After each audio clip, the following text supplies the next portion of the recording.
통상으로 학자들 간에는 21장에서 24장까지를 사무엘 하의 부록이다 그렇게 이야기하는 사람들도 있습니다.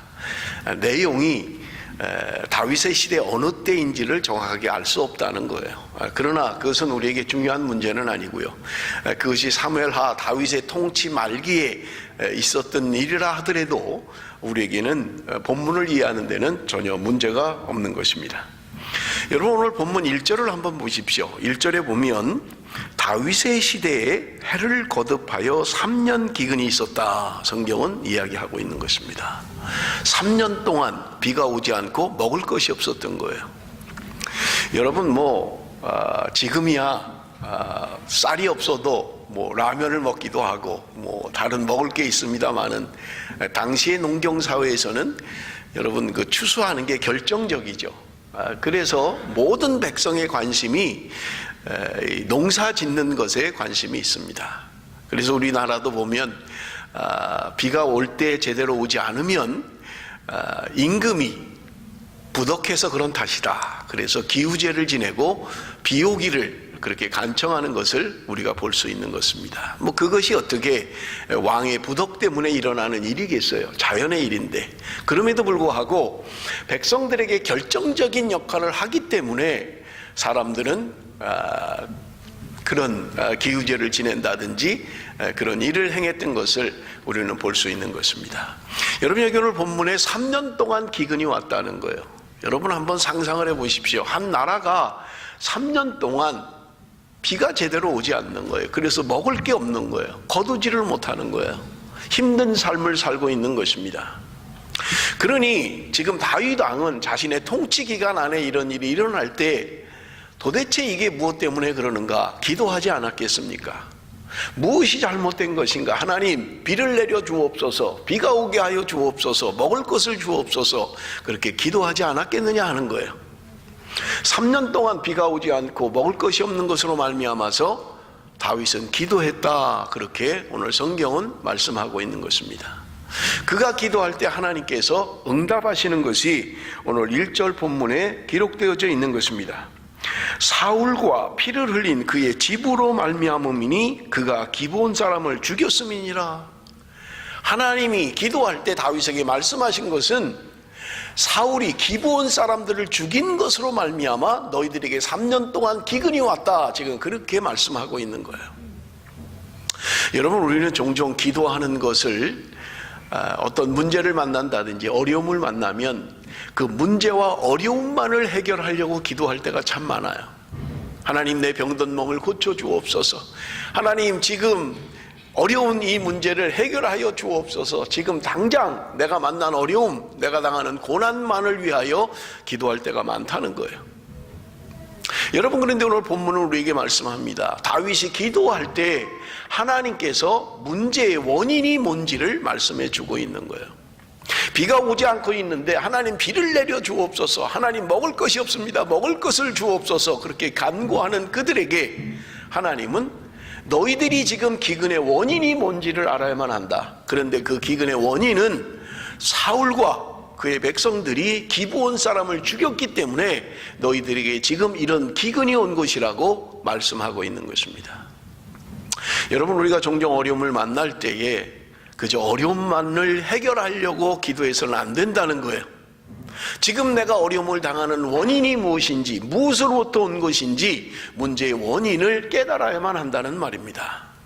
그런데 하나님께서 다윗에게 하신 말씀은 기브온 사람을 죽였기 때문에 너희들이 지금 3년 기근이 온 것이라고 말씀하고 있는 것입니다. 여러분, 그러면 왜 기브온 사람을 죽였고 도대체 기브온 사람이 뭐가 그렇게 대단하길래 그를 죽인 것으로 인해서 국가적으로 3년 동안 기근을 당해야만 했느냐 하는 것입니다. 여러분, 2절 말씀 우리 한번 같이 읽어봅니다. 오늘 본문 사무엘하 21장 2절 말씀 다 같이 읽겠습니다. 시작.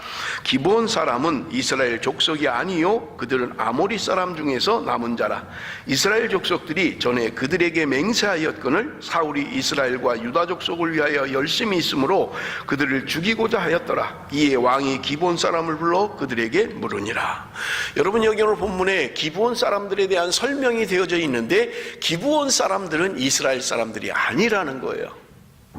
이스라엘 백성들이 아니고 아모리 사람 가운데 한 지파였다, 그렇게 이야기하고 있는 거예요.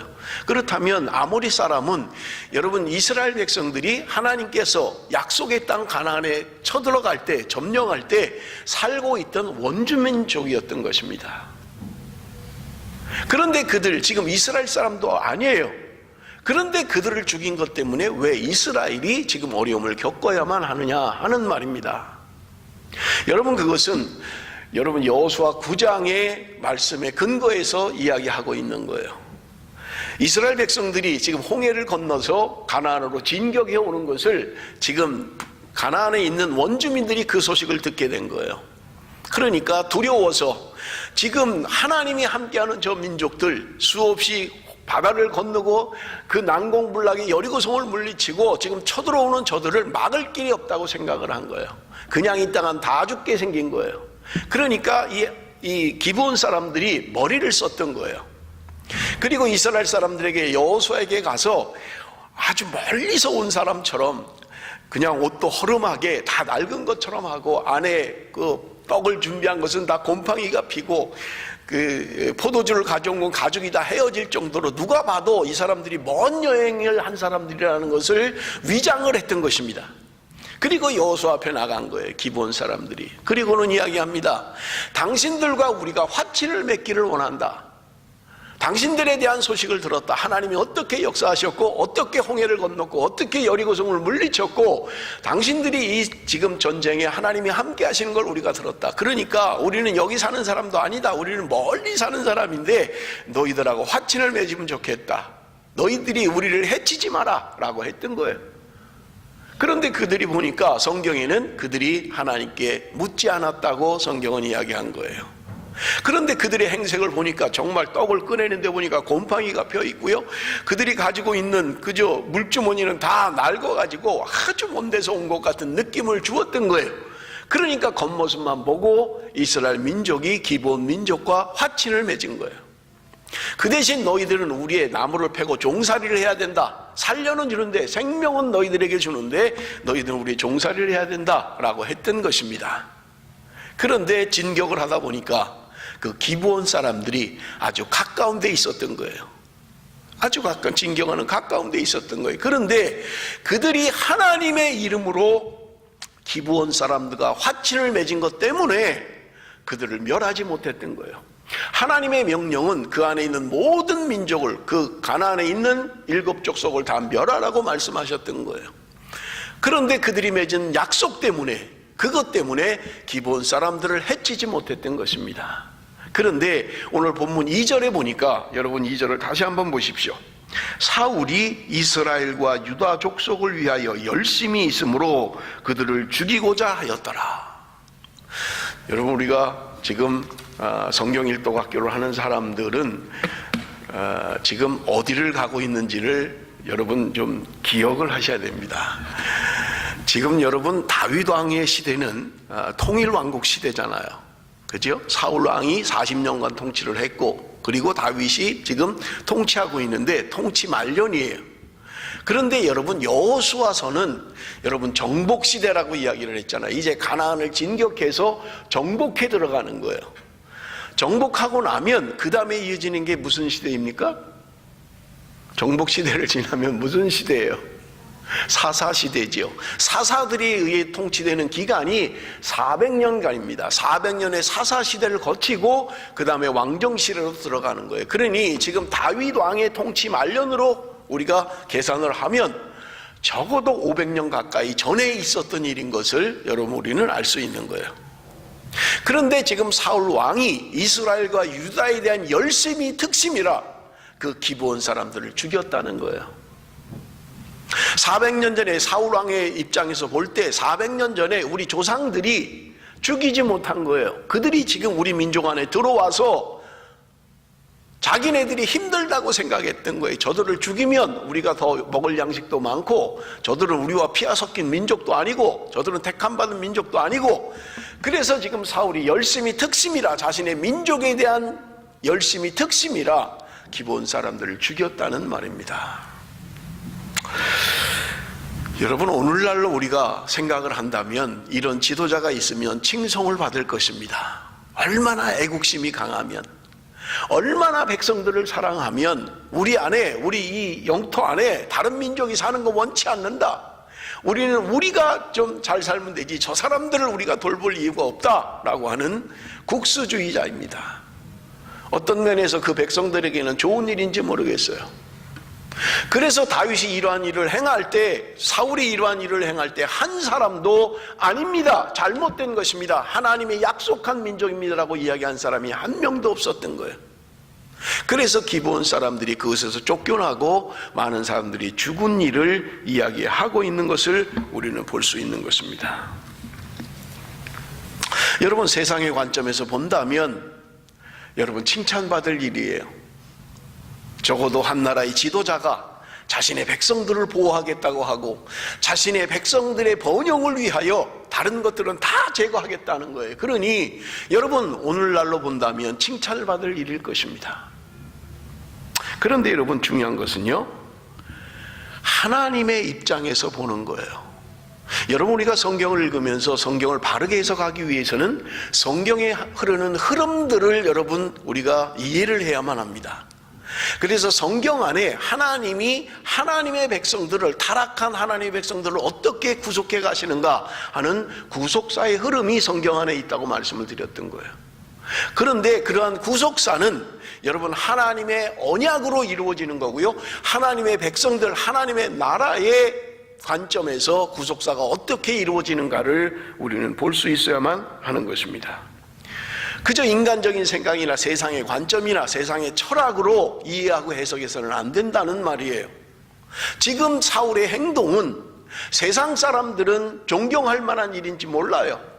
나라와 민족을 위해서, 백성들을 위해서 이렇게 노심초사하고 조금이라도 해가 갈까봐 자기의 자국민들만을 보호하겠다는 어떤 면에서 칭찬받을 일인지는 모르겠습니다만은, 하나님의 언약의 관점에서 본다면 그는 하나님이 맺은, 하나님의 이름으로 맺은 언약을 파기한 사람에 해당되는 거예요.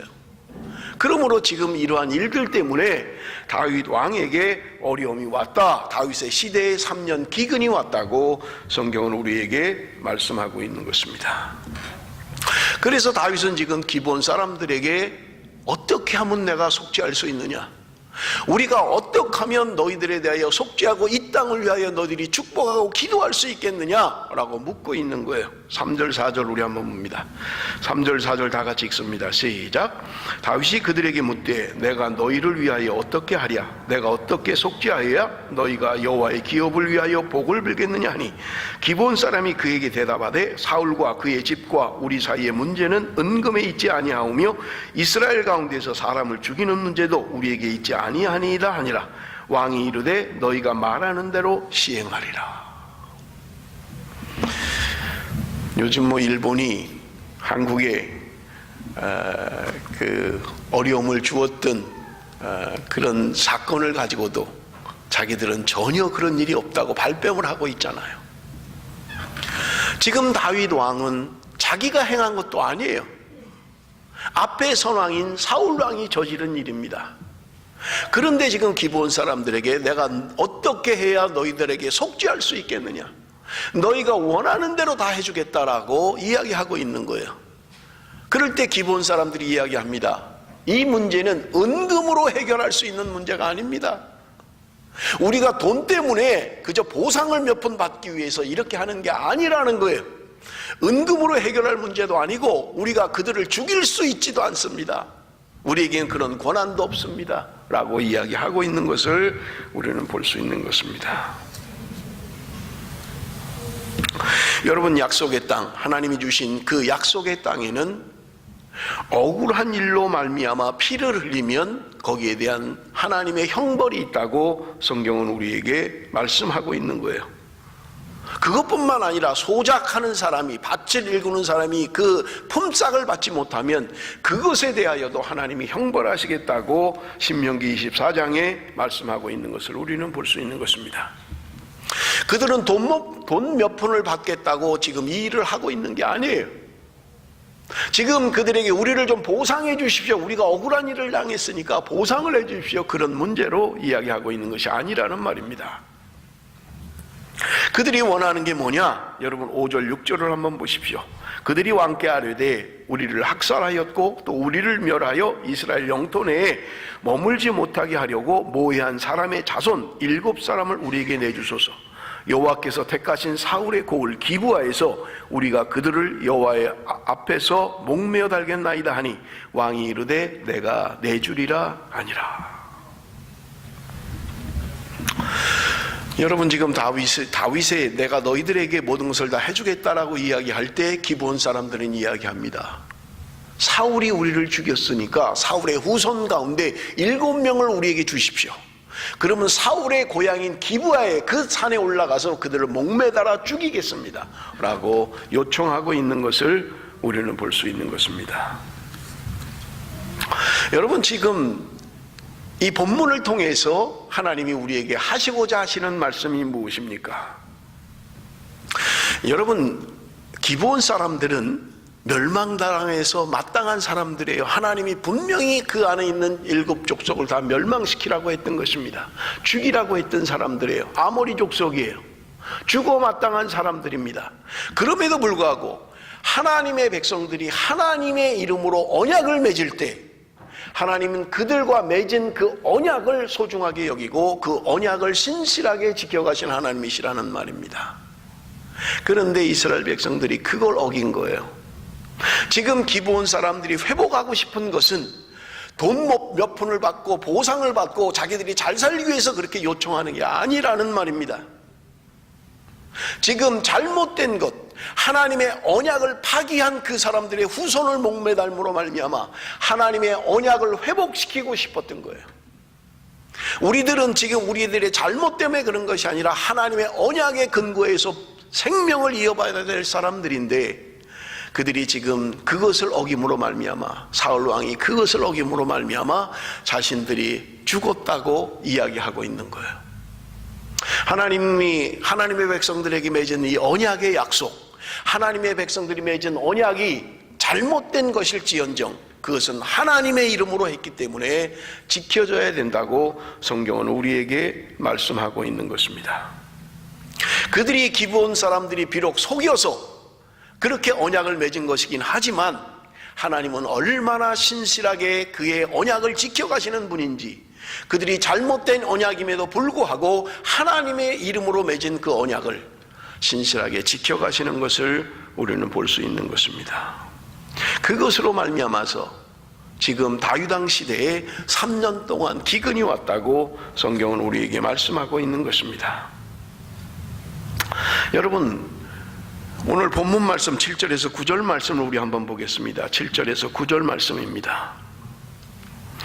그러나 다윗과 사울의 아들 요나단 사이에 서로 여호와를 두고 맹세한 것이 있으므로 왕이 사울의 손자 요나단의 아들 무비보셋은 아끼고 왕이 이에 아야의 딸 리스바에게서 난 자 곧 사울의 두 아들 알모니와 무비보셋과 사울의 딸 메랍에게서 난 자 곧 무홀랏 사람 바르실레의 아들 아드리엘의 5 아들을 붙잡아 그들을 기브온 사람의 손에 넘기니 기브온 사람이 그들을 산 위에서 여호와 앞에 목매어 달매 그들이 7사람이 동시에 죽으니 죽은 때는 곡식 빼는 첫날 곧 보리를 베기 시작하는 때더라. 여러분 이러한 비극이 왜 일어나고 있습니까? 사울의 그 특심이, 그 열심이 하나님의 언약을 파괴하는 것이었기 때문에 그렇다고 말씀을 드렸어요. 여러분이 본문을 통해서 오늘 하나님이 우리에게 교훈하시는 것들이 무엇입니까? 하나님의 말씀에 근거하지 않은, 하나님의 뜻에 어긋나는 개인의 열심, 개인의 특심, 여러분 그것은 오히려 공동체를 망칠 수 있다라고 우리에게 분명하게 말씀하고 있는 것입니다. 우리가 신앙생활하면서 종종 그런 사람들을 볼 수 있잖아요. 특심이 열심이에요. 열심이 특심입니다. 그런데 하나님을 위해서 하는 것이 아니라, 하나님의 말씀에 근거한 것이 아니라 자기 열심에 그렇게 하는 것은 공동체를 망칠 수 있다고 분명하게 우리에게 말씀하고 있는 것입니다. 사울은 지금 육으로 행했던 것입니다. 인간적으로 행했던 거예요. 그것이 민족을 위하는 거라고 생각을 했어요. 그것이 나라의 백성을 위하는 거라고 생각을 했던 것입니다. 그런데 하나님은 나는 그런 걸 원하는 게 아니다. 너희들이 말씀을 신실하게 지켜가는 하나님의 언약의 백성으로 살기를 하나님은 원하시고 있는 것을 우리는 볼 수 있는 것입니다. 그러므로 여러분, 하나님 앞에 약속한 것들은 우리는 지켜야만 하는 것입니다. 여러분, 결혼을 하실 때 그냥 세상에서 세상 방식으로 결혼하신 분도 있겠죠. 그러나 많은 분들이 결혼 예식을 치렀을 것입니다. 예배를 드리고 하나님 앞에, 그리고 교우들 앞에서 선서를 했을 거예요. 대부분 결혼 서약을 하면 검은 머리 팥불이 되도록 아플 때나 병들 때나 변함없이 사랑하겠다, 그렇게 다 서약들을 하셨잖아요. 안 하신 분은 하는지 모르겠습니다만은 저도 그렇게 했어요. 검은 머리가 팥불이 되도록 아플 때나 병들 때나 힘들 때나 변함없이 사랑하겠습니다.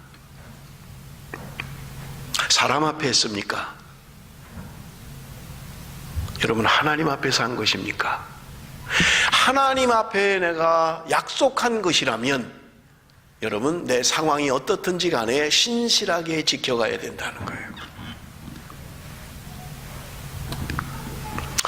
대부분의 사람들이 속았다고 생각합니다. 결혼할 때는 그런 줄 몰랐다. 결혼하고 나니까 내가 그렇게 할 줄 몰랐다. 속았다고 생각하는 사람들이 있어요. 여러분, 그러나 그럼에도 불구하고 내가 하나님 앞에 한 약속이라면 여러분, 상대의 상황이 어떻든지 간에 우리는 신실하게 그 약속을 지켜야 된다는 말입니다. 이것이 오늘 본문이 우리에게 주는 교훈이에요. 하나님의 백성들이 하나님의 이름으로 약속한 이 언약에 대하여 하나님은 신실하게 지키기를 원하시고 이루어 가시기를 원하시는 것입니다. 여러분, 로마서 10장 1절에서 3절 말씀을 우리 한번 같이 좀 보겠습니다. 로마서 10장 1절에서 3절입니다. 다 같이 읽겠습니다. 시작. 형제들아, 내 마음에 원하는 바와 하나님께 구하는 바는 이스라엘을 위함이니 곧 그들로 구원을 받게 함이라. 내가 증언하노니 그들이 하나님께 열심히 있으나 올바른 지식을 따르는 것이 아니니라. 하나님의 의를 모르고 자기 의를 세우려고 힘써 하나님의 의에 복종하지 아니하였느니라. 바울은 지금 이야기합니다. 너희들이 하나님을 향한 열심이 있다. 그런데 그것은 하나님의 의를 모르고 하나님의 지식을 모르고 자기 의를 따라서 하는 것이라고 지적하고 있는 것을 우리는 볼 수 있는 것입니다.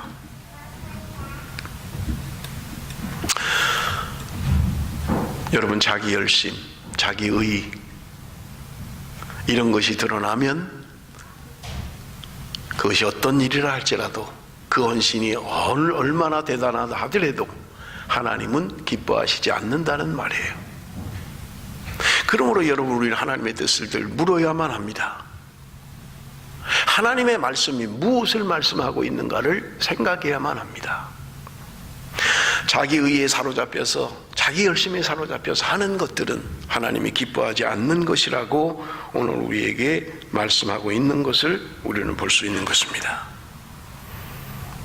그들이 하나님의 언약을 회복하고 하나님 앞에 바르게 살 때, 여러분 오늘 본문 14절을 보십시오. 사울과 그의 아들 요나단의 뼈와 함께 베냐민 땅 셀라에서 그의 아버지 기스의 묘에 장사하되 모두 왕의 명령을 따라 행하니라. 그 후에야 하나님이 그 땅을 위한 기도를 들으시니라. 그들이 하나님의 언약에 신실하지 않게 행했을 때 하나님은 그들의 기도를 드리지 않고 그들에게 기근을 보냈던 것입니다. 기근을 통하여 다윗이 기도하게 될 때 하나님의 뜻을 깨닫게 되었던 것입니다. 그리고 그 언약을 회복할 때 비로소 하나님은 그들의 기도를 들으셨다고 성경은 우리에게 말씀하고 있는 것입니다. 사랑하는 성도 여러분, 우리가 신앙생활하면서 때로 어려움을 만나기도 하고 문제를 만나기도 할 것입니다. 그럴 때 단지 하나님, 내 이 문제를 해결해 주십시오, 그런 기도를 하기보다는 하나님, 이 고난과 이 어려움을 통해서 하나님의 뜻이 무엇인지, 내 이 문제의 원인이 무엇인지를 알게 해 주십시오 라고 기도해야 된다는 말이에요.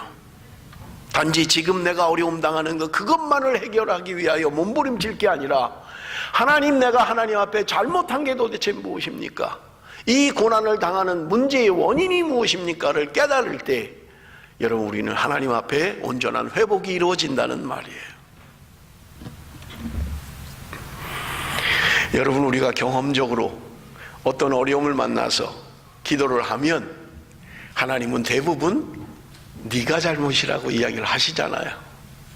나는 억울하다고 생각을 했는데, 나는 힘들다고 생각했는데, 그 문제를 가지고 기도하면 하나님은 네가 잘못이다, 그렇게 말씀하는 것을 우리는 종종 볼 수 있는 거예요. 그래서 하나님은 우리가 살아가는 환경을 통해서도 말씀을 하시는 거예요.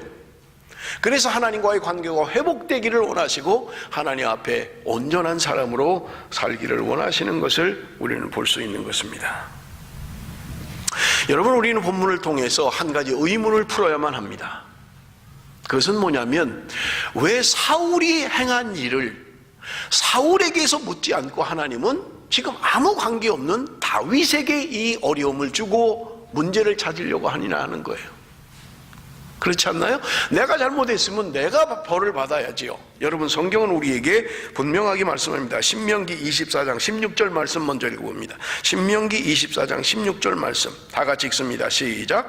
아버지는 그 자식들로 말미암아 죽임을 당하지 않을 것이요 자식들은 그 아버지로 말미암아 죽임을 당하지 않을 것이니 각 사람은 자기 죄로 말미암아 죽임을 당할 것이니라. 아들이 아버지의 죄로 말미암아 죄값 치르지 않는다는 거예요. 아들의 죄를 아버지가 치르게 하시지도 않겠다는 거예요. 그 사람의 죄는 그 사람이 받아야 된다는 거예요. 그런데 이상하잖아요. 사울이 저지른 일을 왜 다윗 왕 때에 지금 하나님이 다윗 왕 때 어려움을 주고 이 문제를 해결하려고 하시냐 하는 것입니다. 여러분, 다른 이유 때문에 그렇지 않아요. 여러분, 개인적인 죄가 있고 여러분, 국가적인 죄가 있어요. 지금 사울이 행했던 것은 국가적으로 기브온 민족을 그들이 다 범했던 것입니다. 죽였던 거예요. 사울의 개인적인 죄는 하나님이 개인적으로 물으실 거지만, 여러분, 불행하게도 사울의 시대에 하나님께 물을 만한 사람이 없었다는 거예요. 네 죄야, 네 잘못이야, 네 민족의 죄야, 그거를 물을 사람이 없었다는 말입니다. 지금 비로소 하나님은 다윗에 대해 다윗에게 묻고 있는 거예요.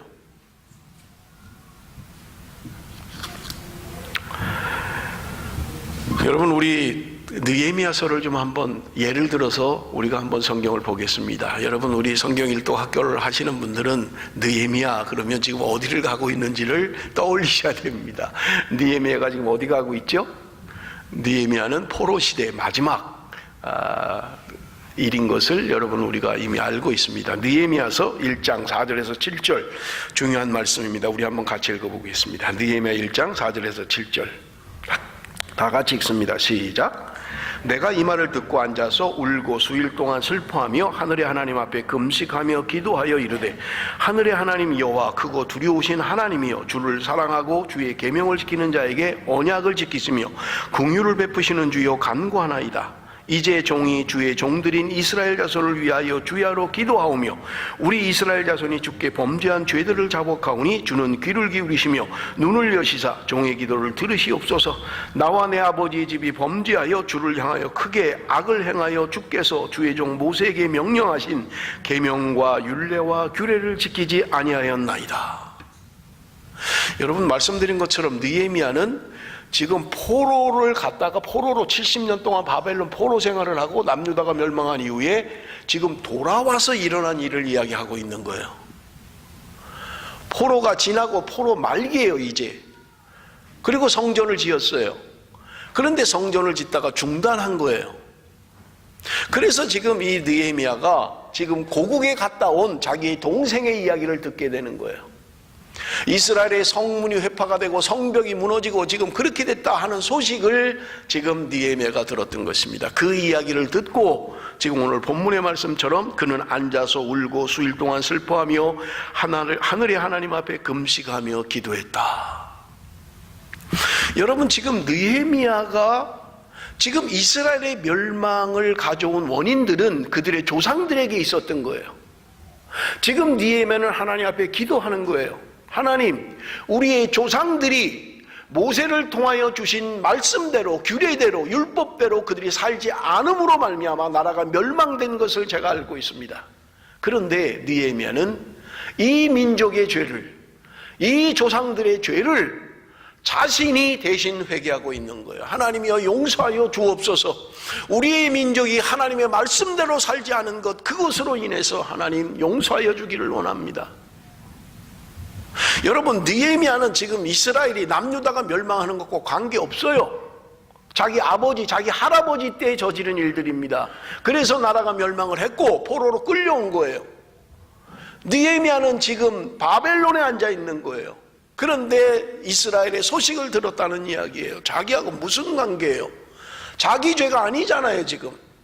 그런데 느헤미야는 자기 민족의 죄를 위하여, 자신의 조상들이 지은 죄를 위하여 통곡하며 금식하며 하나님 앞에 회개하고 있는 것을 우리는 볼 수 있습니다. 무슨 말입니까? 하나님께서는 때로 우리에게 기도의 파수꾼으로, 때로 아버지의 마음으로 이 세대를 바라보며 안타까운 마음을 주시는 거예요.